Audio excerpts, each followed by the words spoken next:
met somebody and you think, we have this interesting connection. Anyone who knows me knows that I'm a major fan of Doctor Who, okay? And there's a point in Doctor Who when he's talking about his assistants that he time travels with. And he says this fantastic thing. He says, I don't know why, I only know who.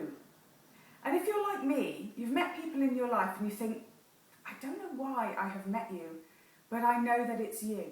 And I know that I need to take a journey with you, and I don't know where we're going. And I don't know what the purpose of the journey is. But I know when the journey is done, and I know when it's not done. I was talking to a client the other day, and we were sharing this in common. And we talked about it as if it's a washing machine that you know the cycle is finished, but until the door goes click, you can't get your washing out. And it's very much like these relationships that seem to be connected on a much deeper level than just we hang out, we have fun together, we go to the pub, we go out for a dinner, we go to the cinema, we share the same taste in movies or theatre. It's people where you think, we have a purpose in each other's lives, and I don't know what that purpose is, but I know when it's done, the door on the washing machine goes click, and I can walk away. With my laundry perhaps cleaned, or sometimes it might not be, but you can walk away from that relationship when it's done. Sometimes there can be really hard lessons in this. It might be somebody who's even kind of hurting you, and all of your friends are saying, you need to walk away. Just walk away from this person. They're hurting you. Why would you want to stay in this relationship? You're beautiful, you're amazing. Why would you hang out with people who are trying to, pull you down, make you feel terrible about yourself? And yet you know that you just can't walk away. Now, I wouldn't advocate staying. Why would I? You're getting hurt. Why would you want to stay? However, I know that sometimes when we're in these relationships, it's like you have to find a way of being able to protect your self-esteem, because believe me, it will find you longer to find lost self-esteem than it ever does to find a new relationship.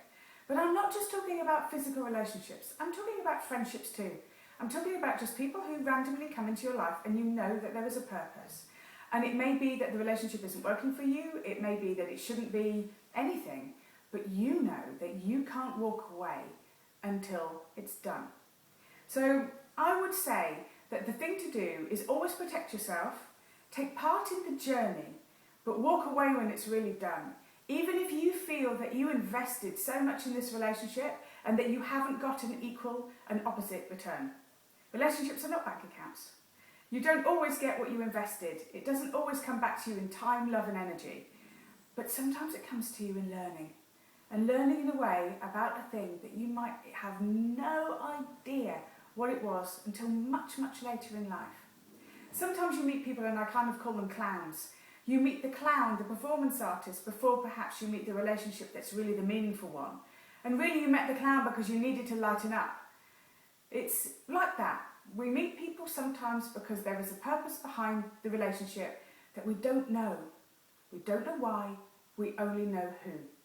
So I hope that sheds a little bit of light on anything that you may be a little bit stuck on at the moment.